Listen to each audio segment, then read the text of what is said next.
My family told me I wasn't invited to Christmas because they needed real family at Grandma's house. But they weren't gathering to remember her. They were there to sell the house. What they didn't know was my name was already on the deed. My name is Winslet Morrell, but everyone in my family called me Win when they needed me, and Winslet when they wanted me to feel small. I was 35 the Christmas they told me I was not invited to my grandmother's house because they needed real family at the table. By dinner, they were trying to sell that same house to a stranger. By dessert, they learned my name was already on the deed. I wish I could say I saw it coming from the beginning. I did not. I saw pieces, a locked side door, a group text with my name missing, my brother's voice going soft in the wrong places, my mother asking about keys before she asked how I was holding up. But grief makes the world blurry, and for a few days after Grandma Oleta died, I kept hoping my family would act like people who had lost someone, not people who had found an opportunity. That hope lasted until Christmas Eve, when a neighbor called me and asked why a man in a wool coat was measuring the front porch of a grandma's house, while my cousin stood beside him with a real estate folder. The house was called the Lantern House by almost everyone in Frostwick, Vermont. It was an old white Victorian on Copperfinch Road, with a deep porch, tall narrow windows, and amber lanterns that my grandmother lit every December for anyone in town who had nowhere warm to go. My family called it an asset. Grandma called it shelter. I called it the only place where I never had to ask if I belonged. So when they excluded me from Christmas dinner to sell it, they thought they had removed the problem from the room. What they forgot was that I worked in county records for a living. I scanned deeds, tax liens, survey maps, probate notices, and old title documents 5 days a week. I knew the difference between a family story and a recorded fact, and 2 days before Christmas, when my mother told me not to come to avoid drama, I made one quiet call that changed everything. Welcome back. If you have ever been treated like an outsider by the same people who used your kindness when it was useful, stay with this story. Some betrayals do not begin with shouting. Some begin with a holiday table, an empty chair, and a document nobody bothered to read. If stories about quiet strength, family pressure, and the moment truth finally stands up for itself. Speak to you? Leave a comment and subscribe. This one still smells like pine branches, cold snow, and the sugar cookies my grandmother used to burn on the edges because she always opened the oven too late. Frostwick was a small town, the kind of place where everyone knew who owned the red truck, whose roof needed repair, and whose children were back home for the holidays, pretending they were just visiting. My grandmother, Oleta Quinnell, had lived there for 78 years. She had buried one husband, raised one daughter, helped raise 2 grandchildren, and fed more lonely people than the town church ever counted. The Lantern House had been hers since she was 26, when my grandfather bought it with money saved from mill work and a second job repairing snowplows in the winter. After he died, people told Grandma she should sell because the place was too big, too old, too drafty, too expensive.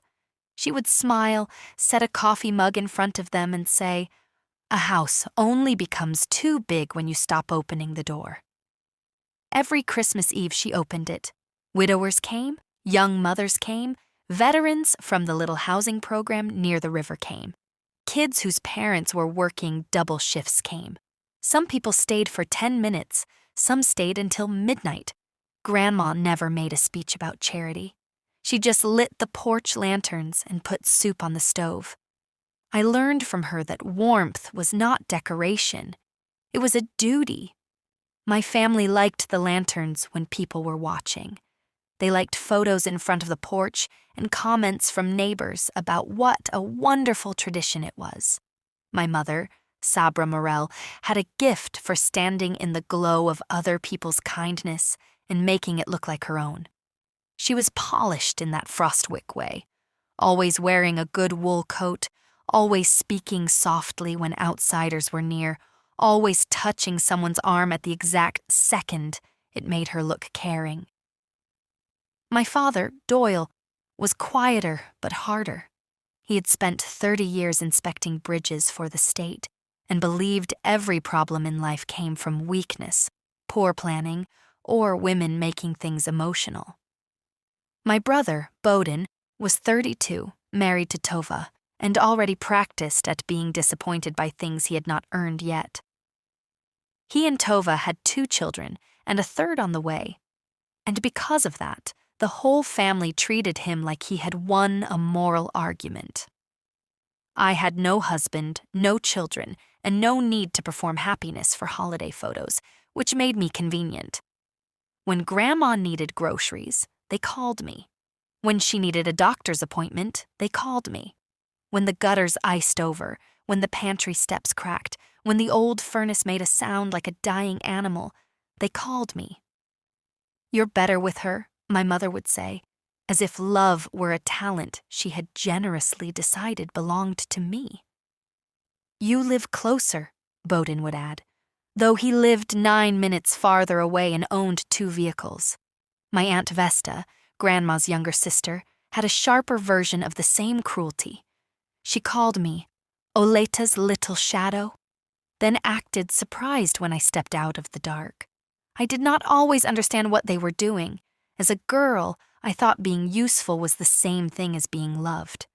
I learned to carry plates, fold napkins, refill coffee, sit at the end of the table, and laugh when the joke was about me. Every Christmas at the Lantern House, there were chairs for everyone except somehow not really for me. I moved from kitchen to hallway to porch, serving, cleaning, checking on Grandma, handing someone a coat, making space for Bowden's children, making space for my mother's friends, making space for everyone while quietly becoming a person no one had to make space for. Grandma noticed. She noticed everything. She noticed when my father introduced me once to a visiting cousin as our reliable one instead of his daughter. She noticed when my mother said, "Win doesn't mind doing dishes. She likes being busy," while I was still wearing the dress I had bought for the holiday. She noticed when Bowden handed me his youngest child without asking so he could open another beer. Grandma never made a scene. She would simply appear beside me, take a dish towel from my hands and say, "Go sit down, sweetheart. A person can serve without disappearing." That was Grandma. She could say a sentence so simple that it took you years to understand how deep it went. 3 years before she died, she asked me to drive her to the county building on a Thursday morning after the first snow. I worked there then, in the records imaging department, but I had taken the day off because she said she needed help with some old papers. She wore her green coat, the one with the missing button she refused to replace because Grandpa had once said it made her look like a school teacher in a Christmas movie. She carried a blue folder on her lap the whole ride and looked out the window at the frozen fields. I asked twice if she was all right. Both times she patted my hand and said, "I am right enough." At the courthouse, we met a title attorney named Judson Parcher, a tall, narrow man with silver hair, careful hands, and a voice so calm it made everyone else in the room seem like they were rushing. I knew him by sight because he came into records often to pull old plats and deed books. He did not know me well then. He only nodded and said, "Ms. Morrell," like my name mattered because it was printed on a schedule. Grandma signed papers that morning. I did not read over her shoulder because I was not raised to pry into old women's business, especially not hers. But when it was done, Judson explained it in plain words because Grandma told him to. It was a life estate deed. Grandma would keep the right to live in the Lantern House for the rest of her life. After she passed, title would pass fully to me, not through a will, not through family agreement, not through whatever my mother might call fair. It would already be recorded. It would already be done. I remember staring at Grandma in the parking lot while snow dusted the hood of my car. I told her I could not accept that. I told her Bowden had children. I told her my mother would never forgive me. I told her the house was too much. Grandma listened with that patient face she had, the one that made you hear your own fear talking. Then she said, "I am not giving you this house because you asked, Winslet. I am protecting the only person who never did." That was all. I tried to argue again, but she lifted one finger the way she did when a soup pot was about to boil over. "This house has been kept alive by hands, not opinions," she said. "Your hands have been here. Their opinions have been loud enough." She asked me not to tell the family while she was living, not because she was ashamed, because she wanted peace in her remaining years, and because, in her words, some people cannot see a gift without trying to divide it before it is even unwrapped. I kept her secret. I did not act like the house was mine. I still knocked before entering. I still asked before changing light bulbs. I still sat with her on the porch in December while she lit the lanterns one by one and told me which neighbors might stop by. But something changed inside me that day. Not pride, not greed, something steadier. For the first time in my life, an adult in my family had made a decision that said I was not temporary. Grandma died on December 6th, just after dawn, in her own bed under a quilt she had finished before I was born. There was no accident, no siren, no dramatic final speech. The hospice nurse called me first because I was the emergency contact. I drove through sleet with my coat over my pajamas and arrived before the sun came up. Her room smelled like peppermint lotion and old cedar. One porch lantern was still glowing outside because I had forgotten to turn it off the night before. I sat beside her and held her hand, which was already cooling, and I felt the house around me go quiet in a way I had never heard before. People talk about death like a person leaves. That morning, it felt more like the world had forgotten one of its main sounds. My mother arrived 40 minutes later with perfect hair and no gloves. She cried when the hospice nurse looked at her. Then, when the nurse stepped into the hall, she asked me where Grandma kept important documents. Those were her words. Not, "How long were you here?" Not, "Did she suffer?" Not, "Are you okay?" Important documents. My father arrived after that and walked through the rooms like he was inspecting damage. Bowden came with Tova, who stood in the doorway rubbing her pregnant belly and whispering, "This house is going to be a lot to deal with." Vesta came last, wearing black already, though nobody had called the funeral home yet. She hugged my mother, looked around the bedroom, and said, "Oleta was practical. She wouldn't want us dragging our feet." Dragging our feet. Grandma had been dead less than 2 hours, and already time belonged to them. I said nothing about the deed. I was too tired, too sad, and too aware that truth given to greedy people too early becomes a target. So I did what I had always done in that house. I made coffee. I called the funeral home. I found Grandma's good blue dress. I wrote down what the nurse told me. I answered questions. I stood in rooms while my family moved around me, opening drawers, checking closets, whispering in corners. Bowden asked whether the old snowblower still worked. Doyle wanted to know if the furnace had been serviced. Vesta asked if Grandma had any jewelry worth listing. My mother kept saying, "We'll handle everything as a family." But every time she said family, her eyes slid past me. At the funeral, people from town filled 3 rows. Men with work-rough hands, older women in knitted hats, 2 young veterans I had seen on Grandma's porch the year before. A boy from the high school who cried harder than anyone because Grandma had let him shovel her walk for money when his mother lost her job. My family looked surprised by the crowd, as if they had inherited not only a house, but a public reputation they had never bothered to understand.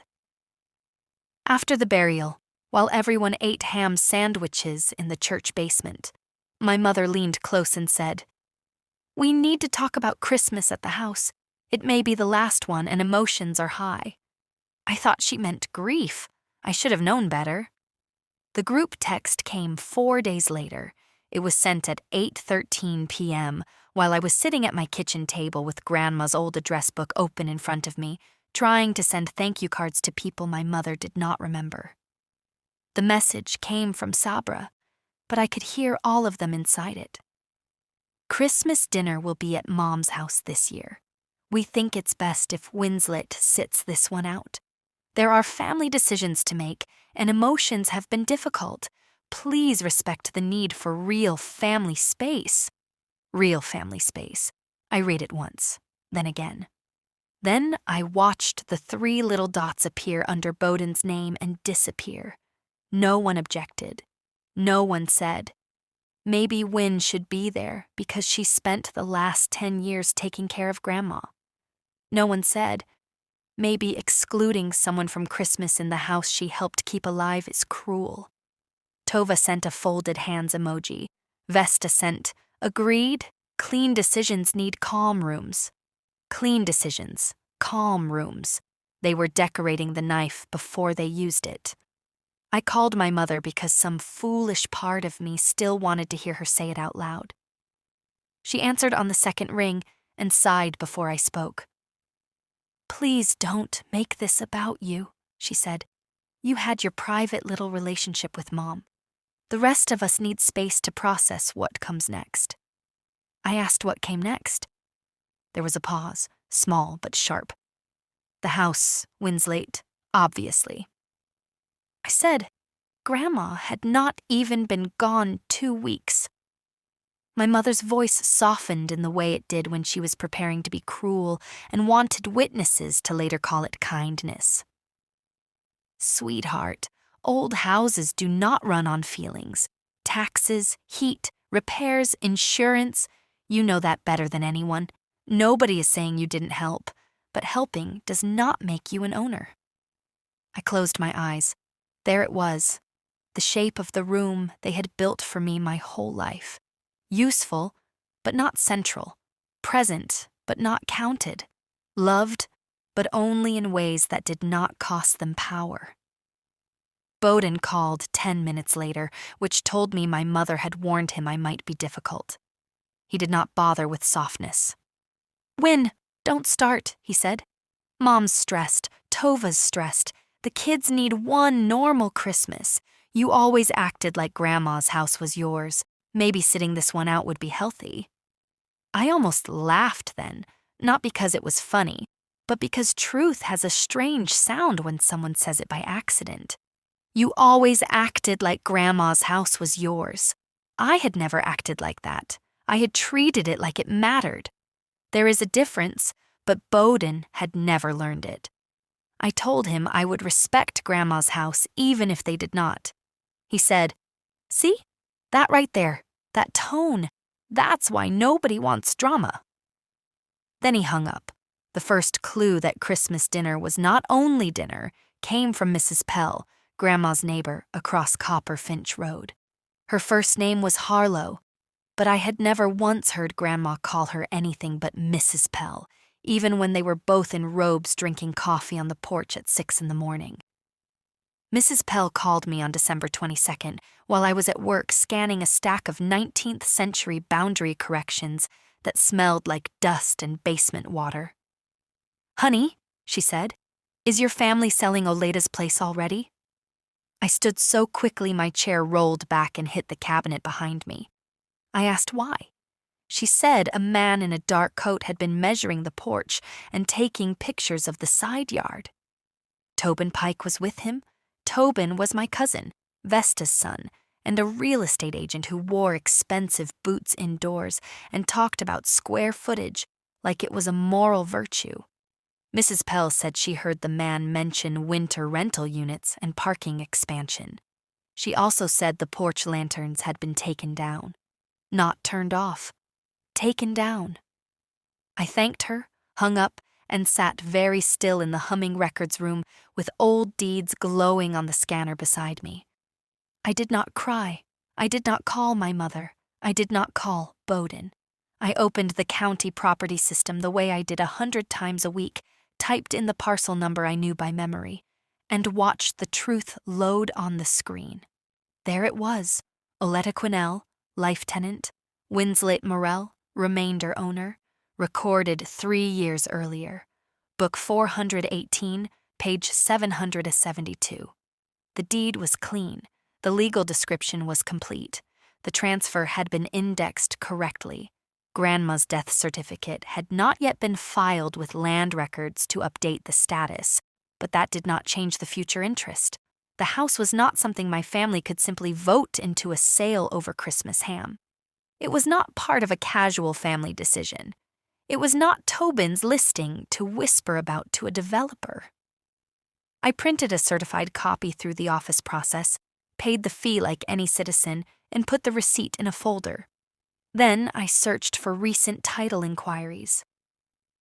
There was one from Tobin's brokerage, another from a development company out of Burlington called North Star Winter Holdings. There was also a draft marketing sheet uploaded in a municipal planning request under Tobin's name. Historic redevelopment opportunity, ideal for boutique winter lodging, family-owned property, seller group motivated, Christmas possession possible. Christmas possession. I stared at that phrase until the words stopped looking like English. They planned to sell Grandma's house so fast that a stranger might have keys before her Christmas table was cold. And they had excluded me because they thought I would be too hurt to check the record. That afternoon, I made the first quiet call.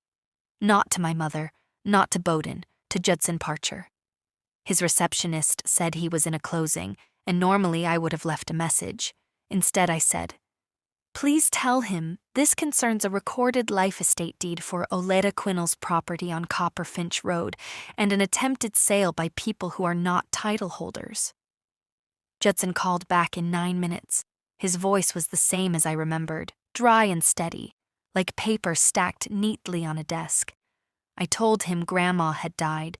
He offered condolences first, real ones, not polished ones.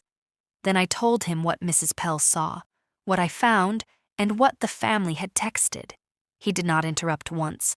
When I finished, he said, "Do not sign anything. Do not verbally agree to anything. Send me the listing material, the title inquiry notes if you can lawfully access them, and a copy of any messages where they pressure you to stay away or transfer interest." I told him I had no interest to transfer because the deed was already recorded. "Correct," he said, "but people who ignore recorded deeds often invent papers afterward." That sentence settled something in me. Not fear, clarity. Judson agreed to review everything and prepare a letter stating the chain of title. He also said something that I wrote down on a yellow sticky note and kept in my folder. A family belief is not a title document. From that point on, I did what records people do when emotion starts making noise. I made a file. I printed the deed, the parcel card, Grandma's tax history, the insurance notices I had paid with her permission during her last 2 winters, the receipts for porch repairs, the group text excluding me, screenshots of Bowden telling me not to start drama, and Mrs. Pell's written statement that a developer had measured the house. I found the draft marketing sheet and saved it. I checked Tobin's brokerage website and found that he had not publicly listed the property yet, but he had created a private coming opportunity page with no address, only photos. Photos of Grandma's porch, photos of her kitchen, where the soup pot still sat on the stove because I had not been able to move it. Photos of the dining room where she had set extra places every Christmas Eve. Under one photo, the caption read, "Flexible interior ready for luxury conversion." Luxury conversion. I thought of Grandma handing a bowl of stew to a man whose hands shook too badly to hold the spoon at first. I thought of the boy who cried at her funeral. I thought of all the people who had sat at that table. Because Oleta Quinnell believed no one should be cold on Christmas if she had a chair left. My family saw flexible interior. Grandma had seen human need. On December 23rd, my father hand-delivered a note to my apartment. He did not knock. He slid it under my door like a bill. I found it after work, folded once, his blocky handwriting pressing through the paper. Winslet, do not come to the house on Christmas. This is not a request. Your mother and I will not allow you to disrupt necessary family business. If you appear and embarrass us, I will have you removed myself. You have been warned. I read it, standing in my entryway with snow melting off my boots. My father had always believed authority was something you could create by writing in straight lines. I took a picture of the note, dated it, and added it to the file. Then I made the second quiet call, this time to the Frostwick County Sheriff's Office non-emergency number. I told the dispatcher my name, the property address, the deed status, and the written threat. I said there might be an unauthorized sale meeting at the house on Christmas evening and that my family had threatened to remove me if I appeared. I did not ask for a scene. I did not ask for arrests. I asked whether a deputy could be present to keep the peace while a title attorney delivered notice. The dispatcher listened carefully. She asked if I had documentation. I said yes. She asked if there were likely to be children present. I said possibly, though I hoped not. She said a deputy named Mina Taro would be assigned to check in if the situation remained active. When I hung up, my hands were shaking. That surprised me. I had been calm while speaking. Sometimes the body tells the truth after the voice finishes lying. The third quiet thing I did was go to the lantern house before anyone else arrived. It was late on Christmas Eve, after the town candlelight service had ended and families were carrying sleepy children through snow to warm cars. I parked behind Grandma's house by the kitchen steps, the way I had done for years, and used my key. The porch looked wrong without the lanterns. Tobin or my father had removed them from their hooks and stacked them in the mud room like old tools. The house smelled faintly of pine from a wreath someone had hung, but underneath it was the deeper smell I knew: wood polish, old heat, cinnamon, and the clean soap Grandma used on every surface, whether it needed it or not. I walked through the rooms slowly. The dining table had been extended. There were 8 chairs. I counted them twice, even though I already knew. Sabra and Doyle, Bowden and Tova, their children, Vesta, Tobin, a buyer maybe. There was no chair for me, not even by accident. I stood there a long moment, looking at the empty place where a 9th chair could have fit easily, and felt something inside me finish grieving a thing it had been grieving for years. Then I went to the pantry, because I did not know what else to do with my hands. Grandma's blue recipe tin sat on the second shelf behind a bag of flour and a jar of cloves. It was round, dented on one side, with faded snowflakes painted across the lid. When I was little, she kept sugar cookies in it, the kind she always overbaked because she got distracted asking people questions and listening to the answers. Later, she kept recipes in it, then receipts, then bits of paper she said were too useful to throw away and too small to file. I took it down and sat at the kitchen table. Inside were recipe cards, grocery lists, 2 old photos of Grandpa in a red scarf, receipts for lantern oil, and a copy of the life estate deed folded in thirds. Under that was a note in Grandma's handwriting. Not long, not dramatic. Grandma never wasted words when the truth would do. Winslet, it began, if you are reading this because they have made you feel like a guest in the place you kept alive, remember that paper is not the gift. The truth is, you belonged here before your name was written down. A house is not kept by the loudest people.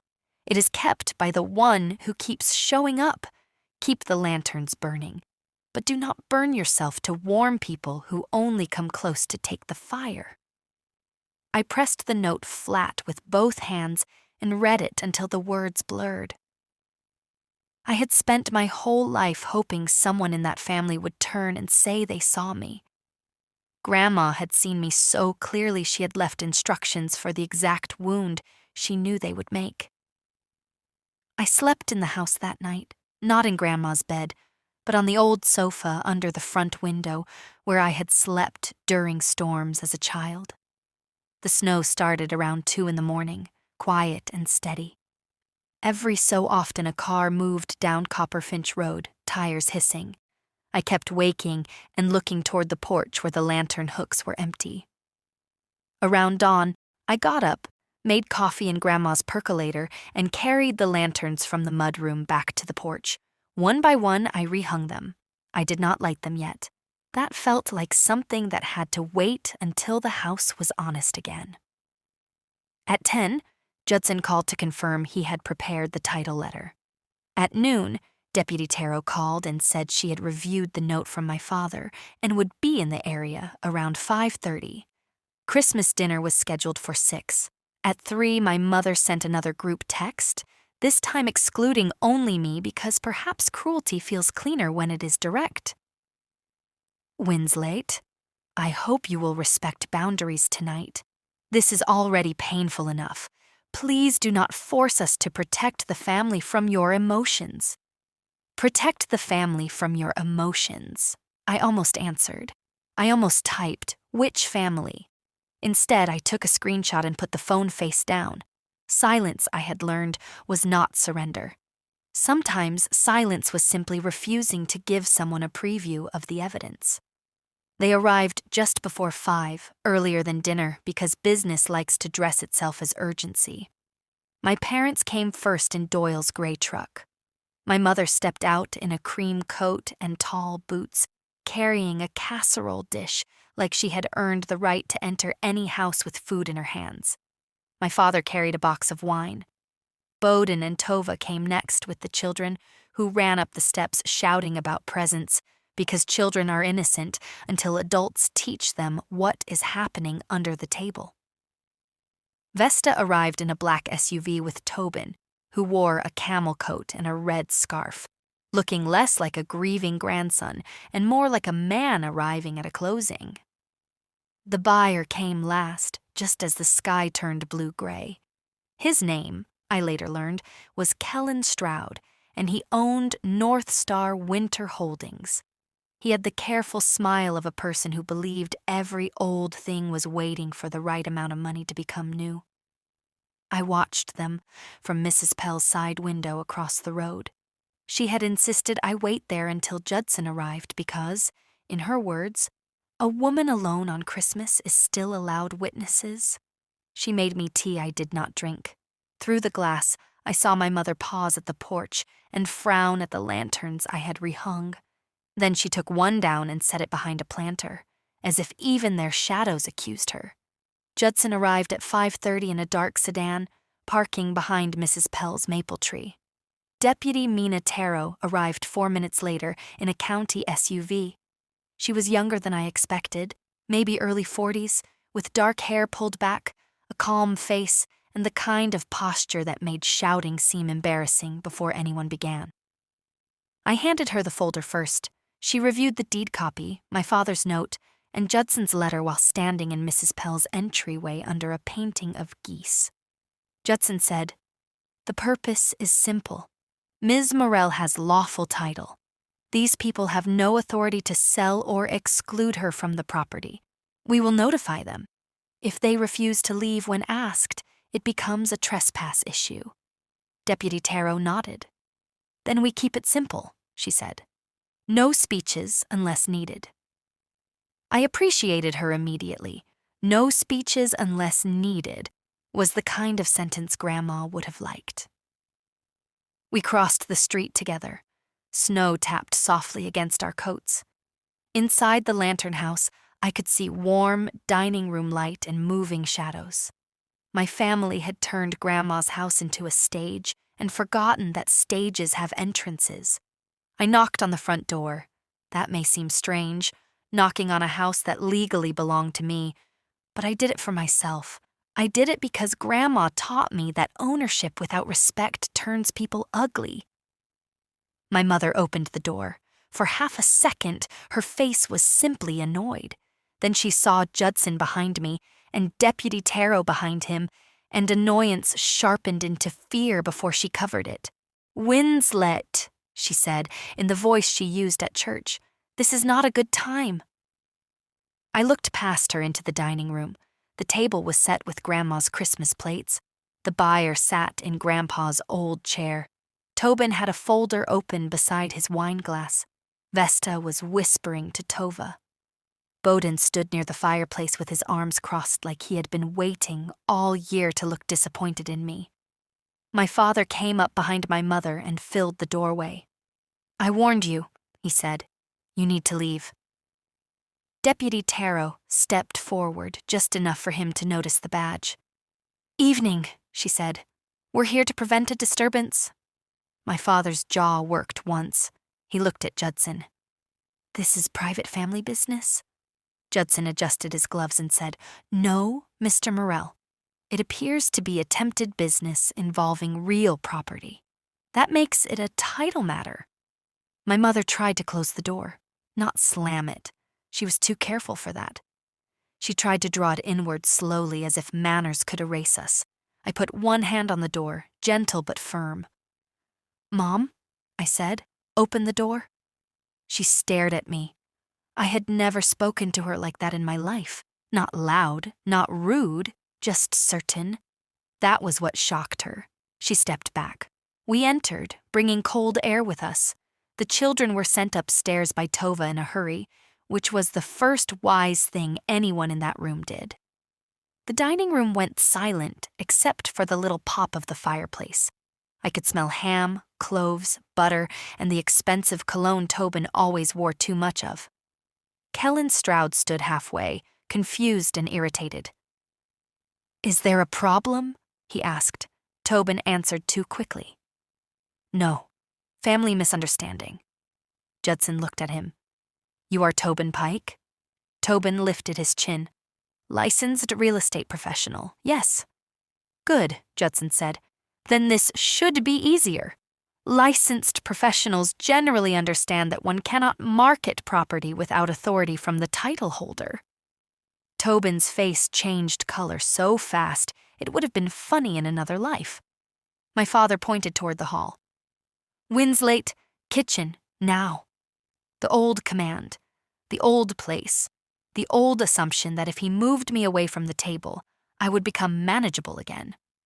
I did not move. "No," I said. One word. It landed harder than I expected. Bowden gave a short laugh without humor. "This is exactly why we didn't invite you. Grandma dies, and you turn Christmas into a courtroom." I looked at him then. He was standing under the framed photo of Grandma lighting lanterns, the year the power went out across half the town. In the picture, I was 17, half visible in the background, holding a tray of mugs, always half visible. "You didn't invite me," I said, "because you planned to sell this house tonight and you knew I would ask whose name was on the deed." No one spoke. The buyer looked from Tobin to my mother. Vesta set down her fork carefully. Tova's hand went to her stomach. My mother whispered, "Winslet, don't." It was not a plea for peace. It was a plea for me to keep carrying the lie for them one more time. I had carried enough. Judson opened his folder and placed a certified copy of the deed on the dining table, careful not to touch the gravy boat. "For clarity," he said, "Oleta Quinnell executed and recorded a life estate deed 3 years ago. Under that deed, Ms. Quinnell retained the right to occupy and use the property during her lifetime. Upon her death, full title passed to Winslet Morrell, named here as remainder owner. The deed was recorded properly in Frostwick County Land Records, Book 418, page 772. This property is not available for sale by Sabra Morrell, Doyle Morrell, Bowden Morrell, Vesta Pike, Tobin Pike, or any group calling itself family." He slid a second page forward. "Ms. Morrell is the current owner." The room did not explode immediately. That is not how real explosions work. First there was a vacuum, a second where everybody tried to pull the old story around themselves and found it no longer fit. My mother stared at the deed like it was written in another language. My father picked it up, then put it down, then picked it up again. Bowden said, "That can't be right." Vesta said, "Oleta would never." Tobin said nothing, which told me he understood more than he wanted to admit. Kellen Stroud, the buyer, turned slowly toward him. "You told me the heirs were aligned." "They are," Tobin said, and it came out weak. "This is just a technical issue." Judson's eyebrows rose. "Title is not a technical issue in a real estate transaction. It is the issue." Deputy Taro stood near the doorway, hands relaxed, eyes moving across the room. My father found his voice then, and because the law did not bend for him, he reached for blood. "You manipulated her," he said to me. "You got in her ear when she was old." That one hurt, but not because it was true, because it showed me what he would rather believe about his own mother than accept about me. He would rather believe Grandma was weak than believe she was wise. I reached into my folder and took out Grandma's note from the blue recipe tin. I did not hand it to him. He had not earned that. I held it for myself and said, "She signed this deed before her diagnosis. Judson was there. It was recorded. She knew exactly what she was doing." My mother's eyes filled with tears now, real or useful, I could not tell anymore. "Your grandmother wanted family together," she said. "No," I said quietly. "Grandma wanted people fed, warm, and honest. Those are not the same thing." Kellen Stroud pushed his chair back. The sound scraped through the room. "I paid a deposit," he said. "A good faith deposit. I was told possession could be delivered after Christmas." Tobin lifted both hands. "Kellen, let's not discuss that in front of the actual owner," Kellen snapped. That was when the second truth entered the room, uglier than the first. It turned out this had gone further than a dinner conversation. Tobin had taken an earnest money deposit into his brokerage escrow based on a purchase agreement signed by my mother, my father, Vesta, and Bowden as seller representatives.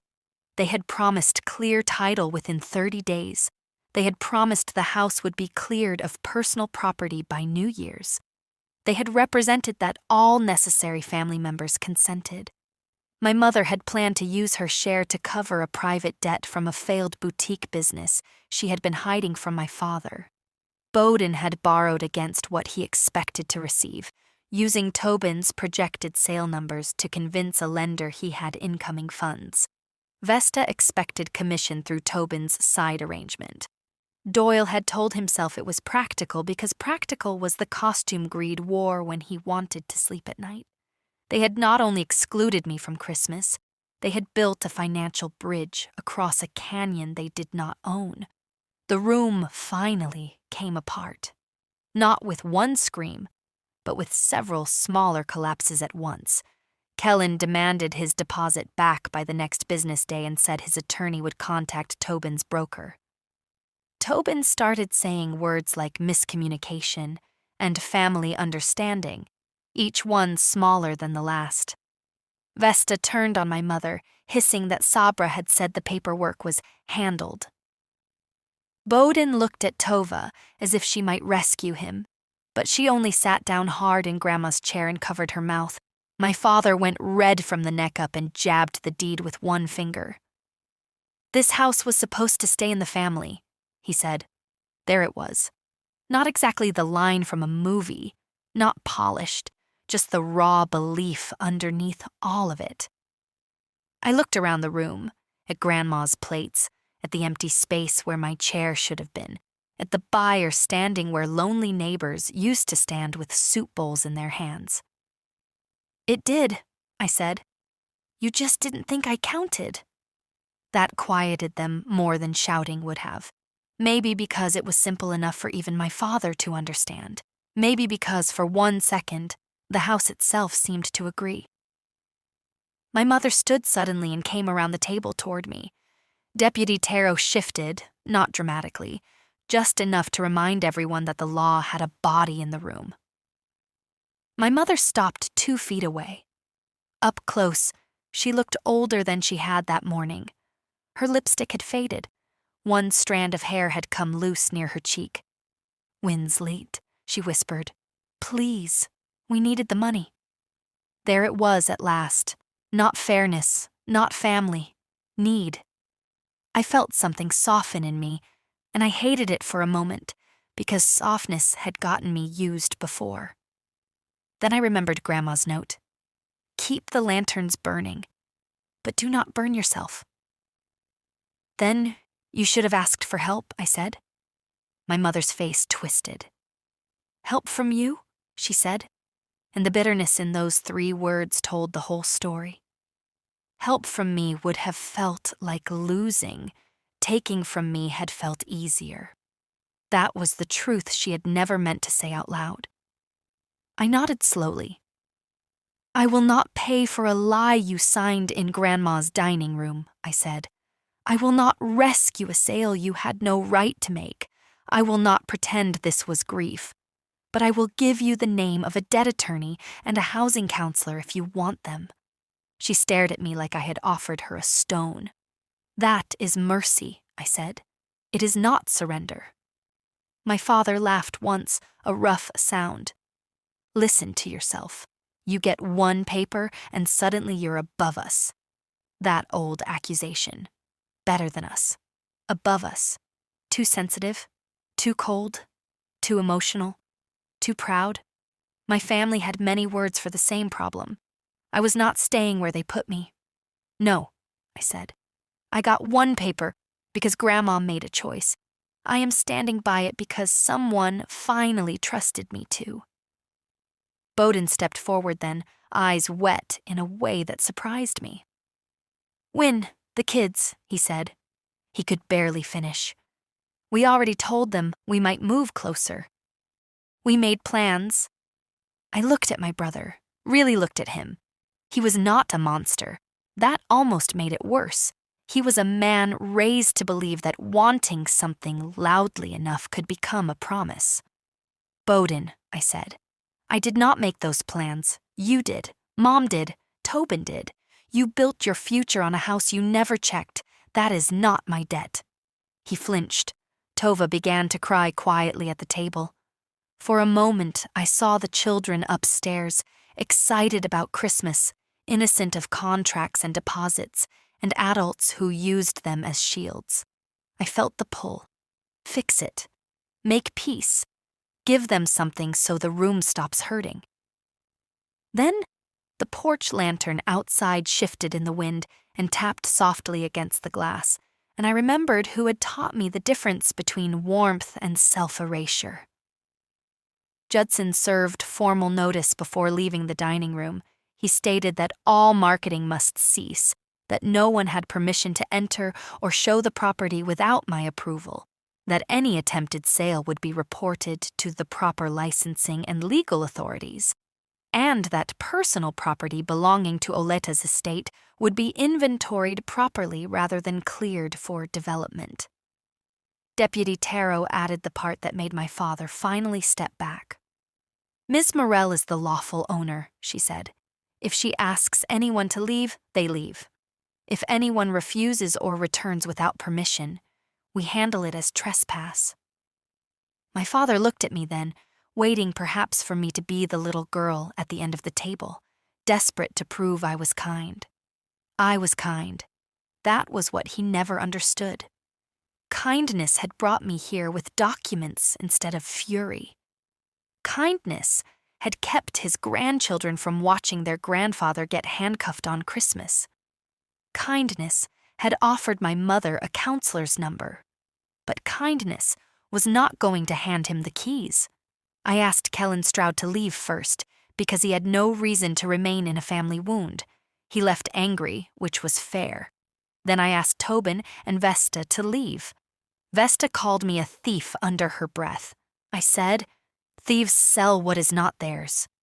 She had no answer. Tobin could not look at me. The professional consequences had already started moving behind his eyes. When my parents and Bowden finally gathered their coats, the house felt both emptier and cleaner. My mother paused by the door. For 1 second, I thought she might say something human, something small, something like, "Your grandmother loved you." Instead, she looked at the porch lanterns and said, "You always did know how to make yourself look wounded." I almost smiled, not because it did not hurt, because it was so perfectly her. Even standing in a house she tried to sell out from under me, she wanted the last word to be about my performance. "Merry Christmas, Mom," I said. She left without answering. My father followed. Bowden was last. He stood in the hall under the old coat hooks, where our winter jackets had hung when we were children. His face had lost all its practiced entitlement.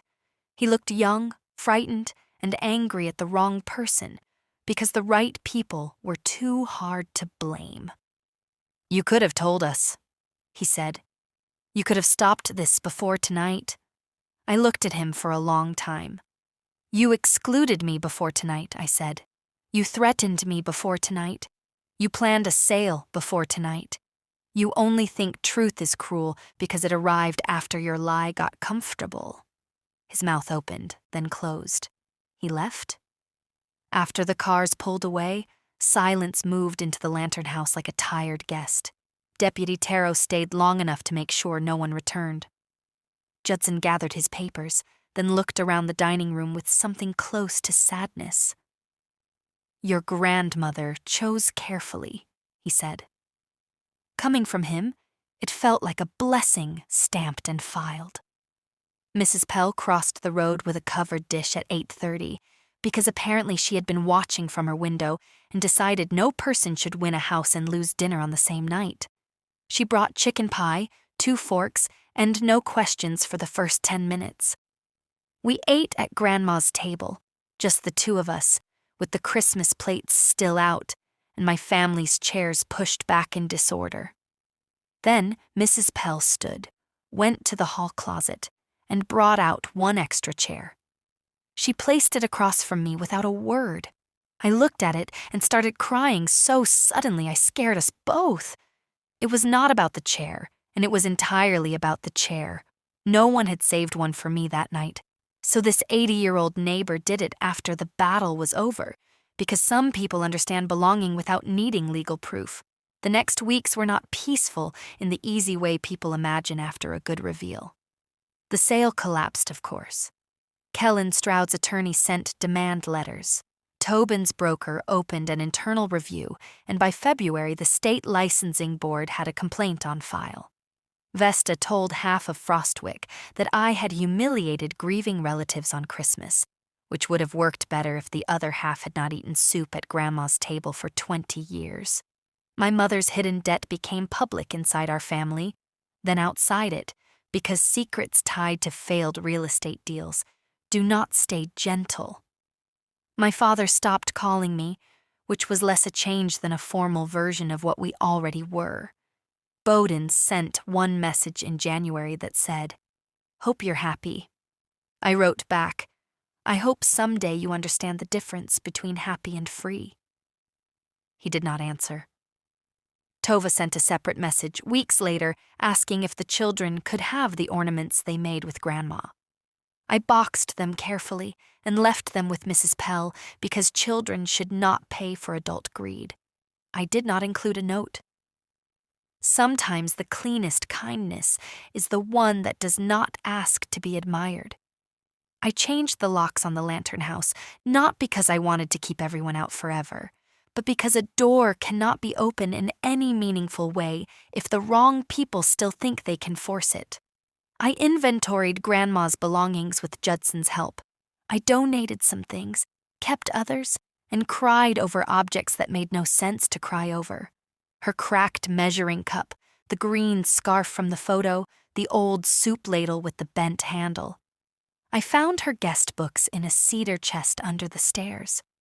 There were 7 of them, each filled with names and dates from Christmas Eves going back 30 years. Not everyone signed. Grandma never cared, but many did. "Thank you for the warm meal. First Christmas since the divorce. You saved me." "Oleta," I didn't know where to go. Brought my son. He ate 2 bowls. Page after page of proof that the lantern house had never been just family property. It had been a quiet promise. My family wanted to convert it into luxury winter lodging. Grandma had already converted it into something far more valuable, a place where people stopped feeling outside for a few hours. That was when I understood what the deed really asked of me. Not to possess the house, to continue it. By spring, I had filed paperwork for a small nonprofit program called the Lantern Table. Not a huge foundation, not a grand announcement with banners and donors smiling for photos. Just a practical community program run from the house and later supported by people who had loved Grandma quietly. The mission was simple: winter meals, emergency home paperwork help for elderly owners, and one Christmas table every year for people who had nowhere safe or warm to go. My work in county records became useful in a new way. I helped older neighbors understand tax notices before panic made them sign bad papers. I showed widows how to request deed copies. I connected people with legal aid when relatives pressured them to transfer homes they did not want to lose.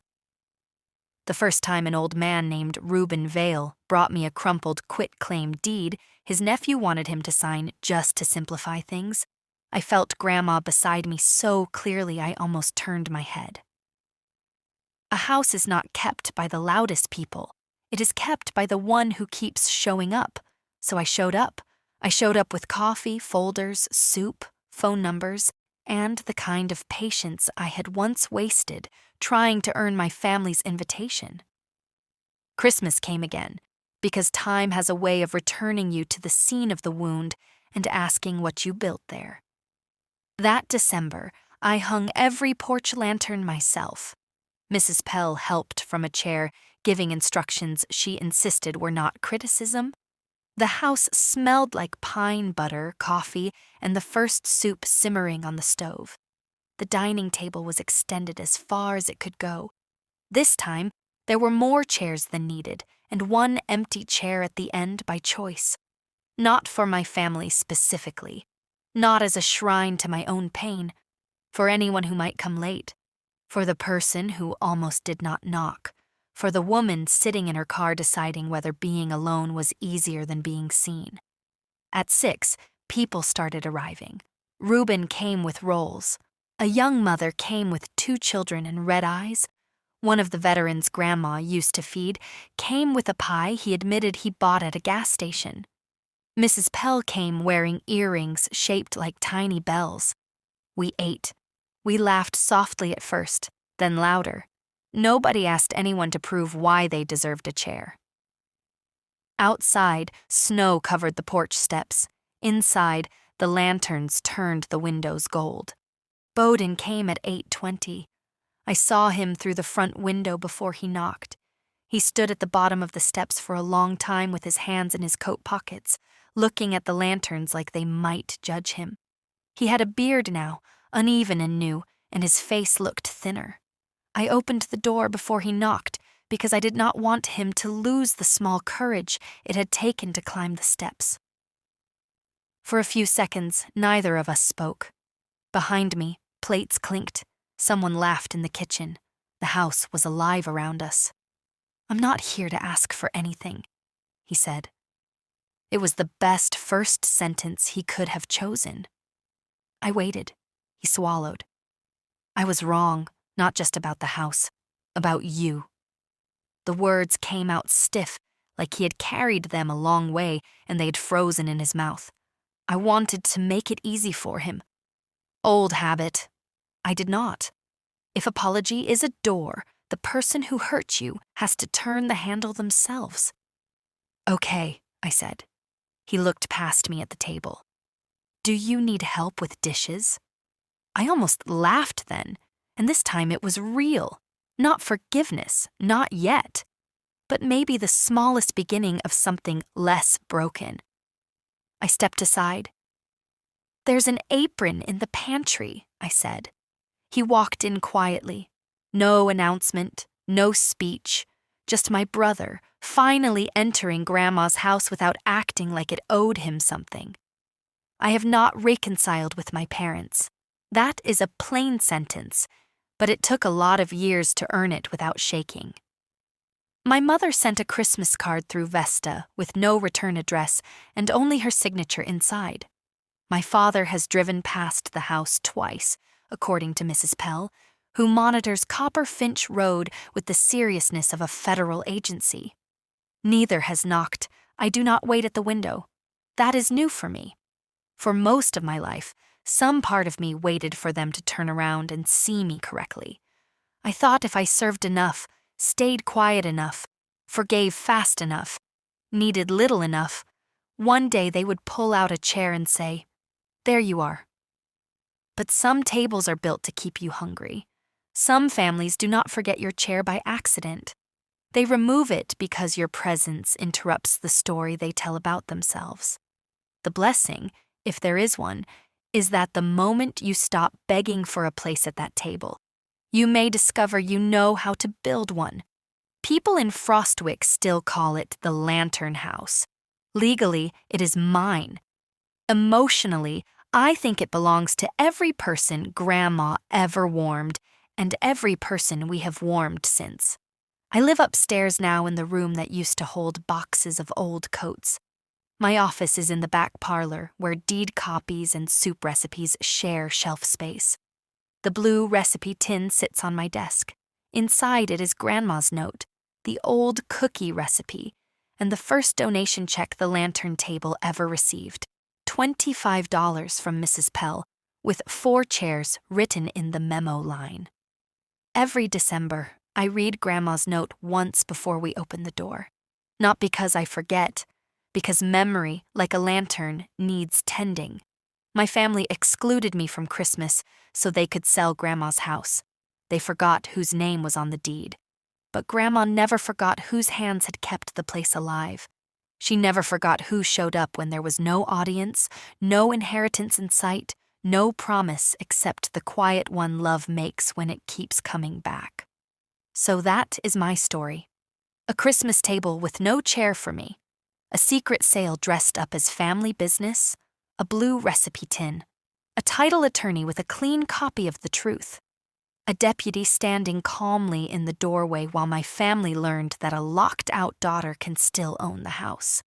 I did not get everything I wanted. I wanted my mother to choose honesty. I wanted my father to be proud without being forced. I wanted my brother to know I mattered before a deed made it impossible to deny. But I got what Grandma meant to give me. Ground under my feet. A door I did not have to beg through.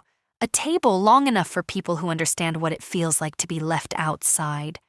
If someone has ever treated you like a guest in a place your heart helped build, remember this: your worth does not need their invitation. Sometimes the paper only confirms what love already knew. Share this with someone who needs that reminder today.